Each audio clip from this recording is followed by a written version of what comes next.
রাধে রাধে বন্ধুরা, কেমন আছেন? আমরা তো ভালোই আছি। গোপু সোনাকে নিয়ে এসেছি। এর নাম কি দিয়েছেন জানেন? আমার মা এর নাম দিয়েছে গিরি সোনা। তো আমার মা একে পুত্র হিসাবে নিয়ে এসেছে। কেমন লেগেছে বলো? আর বৃন্দাবনে আসার সময় জানো তো একদম মুড থাকে না যে ভিডিও করে তোমাদের সাথে শেয়ার করি, কেন এত মন খারাপ হয়ে যায়। কিভাবে মানে মানে তিনটা যে সময় কাটাই সেটা ভগবানই জানে। তো যাই হোক, তো আমরা এসেছি এইবারে গিরি সোনাকে নিয়ে। আর ওর মুখটা এত কিউট, আমি যখনই দেখি আমার মানে খুব খুব খুব ভালো লাগে। আর তোমাদের কেমন লাগলো গিরি সোনাকে অবশ্যই কমেন্ট করে বলো। আর এখানে মা গিরি সোনাকে স্নান টান করিয়ে এদের পাউডার লাগাচ্ছে সোনাকে। গিরি সোনাকে আমার মা এত সুন্দরভাবে সেবা করছে দেখে আমারও খুব ভালো লাগছে। আমার গপু সোনাকে মায়ের কাছে রেখে গেলাম, কেননা আমাদের এখন ওষুধ চলছে, তাই জন্য আমার এই কিছু ভিডিও আগে করা ছিল, তাই জন্য তোমাদের সাথে শেয়ার করছি। আর গিরি সোনার এত সুন্দর মুখটা দেখলে মুগ্ধ হয়ে যায়। আর জানো তো আমারও খুব ইচ্ছা হয় পুরো ভালোভাবে সবার মতন সেবা করি, কিন্তু কপালে তো থাকা চাই না। সবার নসিবে কি সব কিছু পাওয়া যায়? আর কে বিশ্বাস করবে না করবে আমি জানি না, কিন্তু আমার প্রভুর প্রতি যে আমার পিউর প্রতি যে টান আছে সেটা কিভাবে কাউকে বোঝানো যায় না। যাই হোক, আমার পিউ, এটা তো গিরি সোনা, আমার পিউকে দেখা অবশ্যই। গিরি সোনাকে এখন মা সাজাচ্ছে, সিঙ্গার করছে, দেখে নিন। আমার মায়ের কাণ্ড শুনবেন, হচ্ছে 250 টাকা দিয়ে কাজল কিনে এসছে, কাজল লাগাবে গিরি সোনাকে।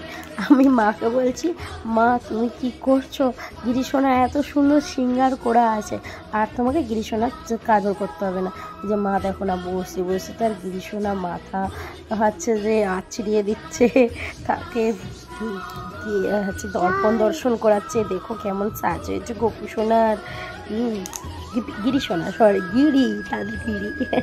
তাকে যে চন্দনের হচ্ছে যে আতর লাগিয়ে নিচ্ছে। এবার গিরি সোনার সেবা হবে। চলো গিরি সোনা।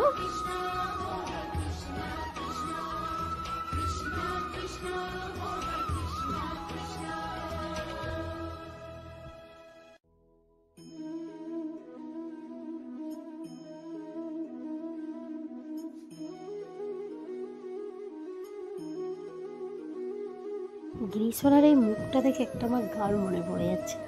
ধীরে নয়ন মধুর হ্যাঁ, চাল মধুর মধুরা।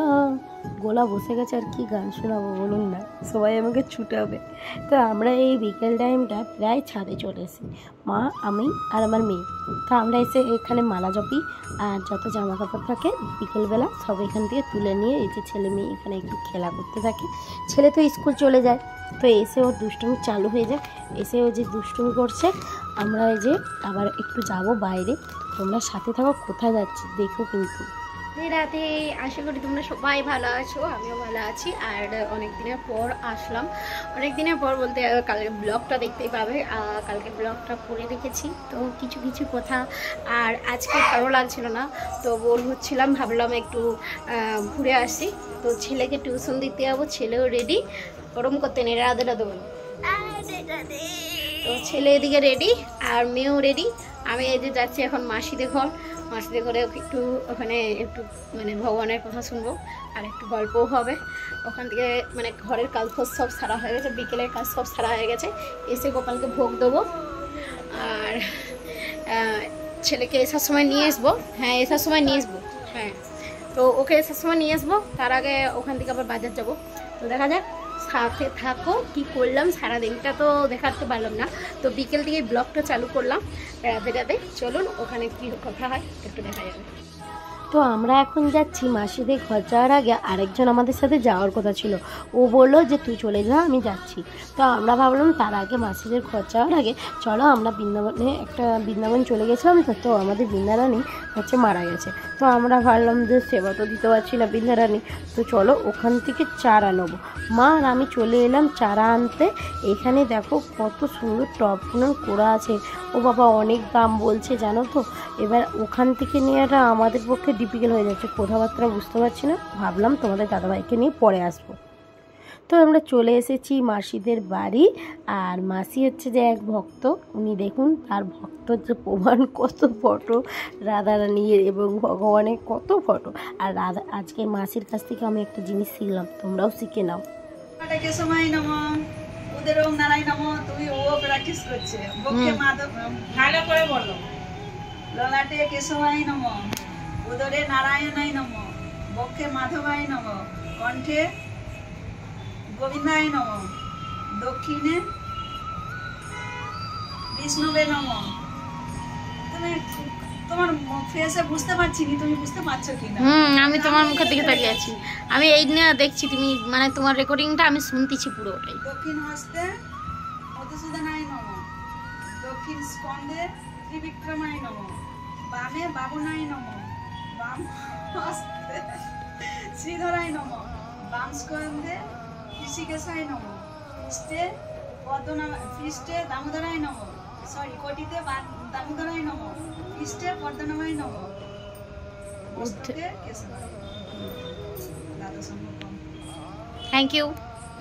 তো আমরা অনেকখানে চলে এসেছি, এসার পরে আর ভালো লাগছিল না, এসে হচ্ছে গোপালকে সেবা দিয়ে দিয়েছিলাম, কিন্তু অনেক রাত হয়ে গেছে, এবার গোপালকে শয়নও দিতে হবে। আর আজকে আমার হচ্ছে মালা জপাও হয়নি, তো আমি প্রায় কিন্তু কাজ সেরে বাচ্চাদেরকে ঘুম পাড়িয়ে গা হাত ধুয়ে আমি কিন্তু রাত্রেবেলায় মালাটা জপি। তো চলুন এখন ওকে হচ্ছে শয়ন দিয়ে দিই। আর আমার গোপুসোনাকে দেখতেই পাচ্ছেন, এটা কিন্তু আমার অসুজের আগে, এটা কিন্তু অসুজে পড়ে না, এর পরেই আমার অসুজ পড়ে গেছিলো। আমাদের বাকুল মানে দেশে বাড়িতে এক ঠাকুমা মারা গেছে, তাই জন্য গোপুসোনা এই আমার পিউকে আমি হচ্ছে যে আর সেবা করতে পারলাম না। মাকে বলেছিলাম তুমি নিয়ে চলে যাও, তো মা নিয়ে চলে গেছে। এটা তার আগের দিনের ফটো ভিডিও, তো তোমরা দেখতেই পাচ্ছ। এখন পিউর আমি পায়ে একটু আতর লাগিয়ে দিচ্ছি, যাতে পিউ তো সারাদিন বসে থাকে, তো পিউর একটু পায়ে একটু হাত বুলিয়ে দিচ্ছি, মালিশ করে দিচ্ছি। তো এবার ওই একটা ছোটো গোপাল আছে, সেটাকেও আমি ওরকমভাবেই ঠিক করব। আর নাইট ড্রেসগুলো জানো তো নিয়ে এসে আর হলো না, আর অনলাইনে অর্ডার দেবো, কী দাম বলছে। এবার ওখানে আমি একজনের প্রভুজির সাথে কন্ট্যাক্ট করে এসেছিলাম এইবারে বৃন্দাবনে যেয়ে, তো ওখানে সেই প্রভুজির সাথেই করে, নাহলে আমি ভাবছি নিজে আছে যে বানাবো, কিন্তু অসুজ পড়ে গেছে বলে আর গোপাল সোনার জন্য ড্রেস বানানোই হচ্ছে না।